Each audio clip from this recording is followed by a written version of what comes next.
Every billionaire has a fixer. The person who makes problems disappear.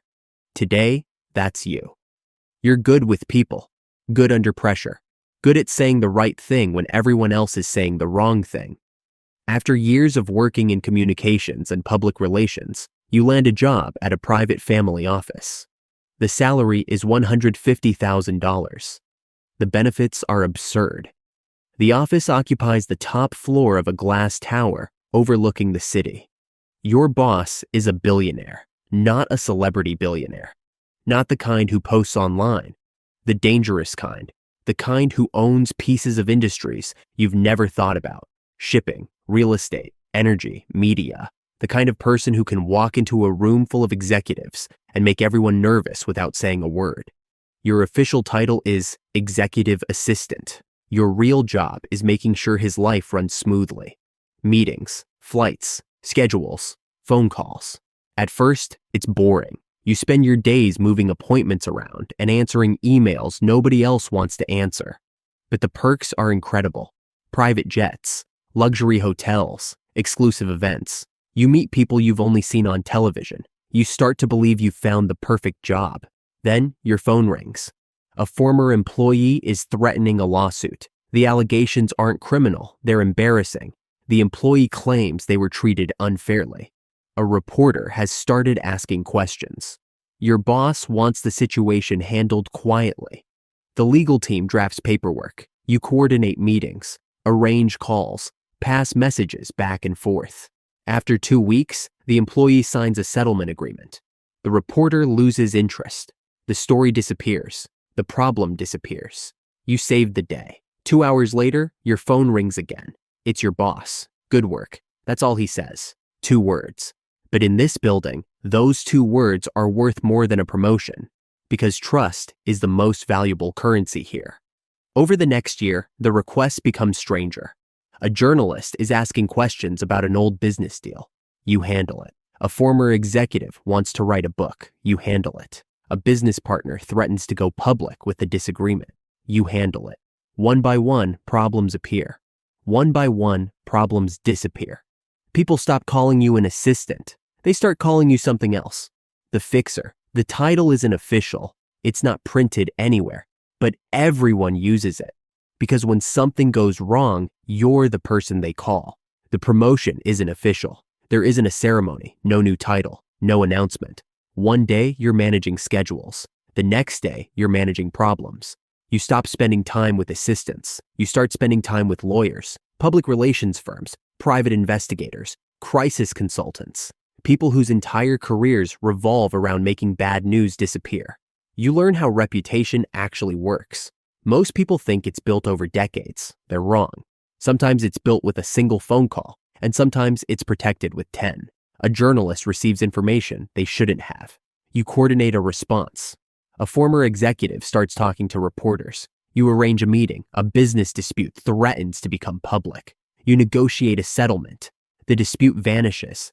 The pattern repeats itself again and again and again. You aren't just solving problems anymore.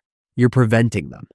The billionaire starts taking you everywhere. Private jets, board meetings, negotiations, conferences. You sit in rooms you're probably not supposed to be in. You hear conversations most people never will. You learn how powerful people think. It's surprisingly boring. Nobody screams. Nobody pounds their fists on tables. Nobody threatens anyone. The people with real power don't need to. A quiet sentence can move more money than 1,000 workers will earn in a lifetime.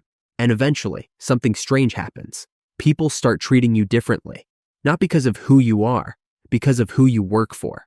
Executives return your calls immediately. Journalists answer on the first ring. Lawyers suddenly become very polite. Everyone wants something. And increasingly, they need to go through you to get it. The power is intoxicating. Sometimes your boss isn't even in the room, but people still listen when you speak, because everyone knows you're carrying his voice. You move into a luxury apartment. You stop checking prices. You fly more often than most people drive. For the first time in your life, money stops feeling real. And that's when the job changes, because you stop managing schedules and start managing secrets. You know which deals are actually happening.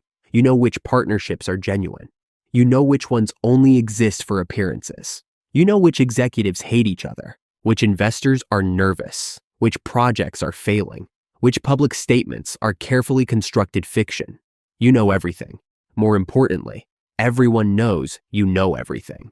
The first warning sign appears at a party. A senior executive pulls you aside. He smiles, makes small talk, then asks a question about a deal that hasn't been announced yet. You pretend not to know anything. He pretends to believe you. The conversation ends, but something feels different.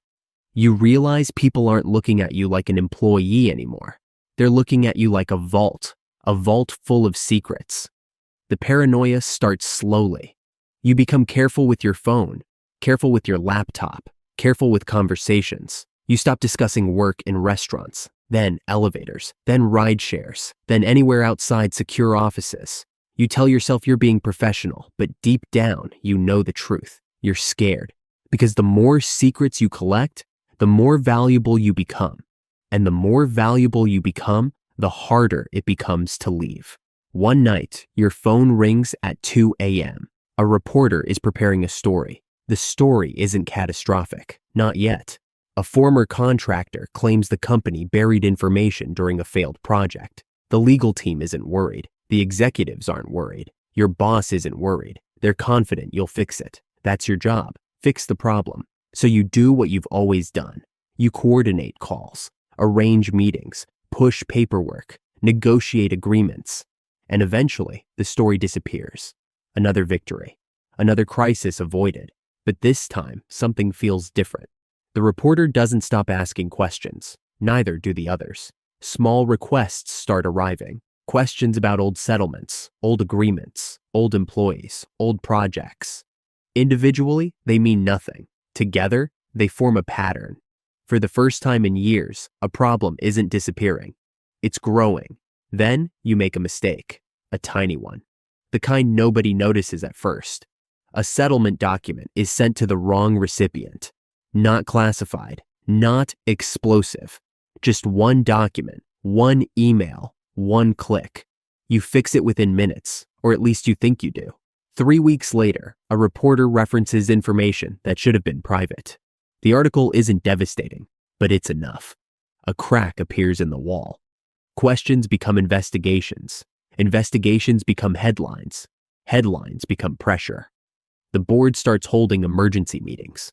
Lawyers stop sounding confident. Investors start demanding answers. For the first time since you've known him, the billionaire looks worried. Then comes the meeting. It's scheduled for 8 p.m. No explanation, just a calendar invite. When you arrive, the room is almost empty. A lawyer, a board member, a senior executive. Nobody smiles. Nobody looks angry either, which is somehow worse. The board member speaks first. You've done exceptional work. The sentence lands like a punch, because you already know what comes next. The company needs stability. The lawyer explains, public confidence is important. The executive talks about protecting the future. Nobody says the word blame. Nobody has to. You understand perfectly. The scandal has become too large. The company needs a sacrifice, and you've been standing closest to the fire for years. The meeting lasts 12 minutes, 12 years of loyalty, 12 minutes of discussion. When it's over, you receive a severance package. You also receive something else, silence. No interviews, no statements, no explanations. The billionaire keeps his company. The board keeps their seats. The investors keep their money. The executives keep their careers. And you become the story. For weeks, your name appears everywhere. People you've never met discuss your character. Reporters describe you as the mastermind, the architect, the fixer, the man behind everything. You watch from your apartment in silence. It's almost funny. The people who spent years relying on you are suddenly nowhere to be found. Your phone stops ringing. The invitations stop. The private jets stop. The access disappears. The empire moves on without you. And eventually, you realize something. You spent years making problems disappear. You thought that made you powerful, but power was never the ability to remove problems. Power was deciding who becomes one. And when the crisis finally arrived, the company didn't need a fixer. It needed a scapegoat. You got the money, the apartment, the influence, the access, everything you thought you wanted. But the cost was higher than you ever imagined. Because once you've spent years protecting secrets, nobody ever fully trusts you again. After all, if you kept their secrets, what secrets are you keeping now? Thank you for watching Vinta.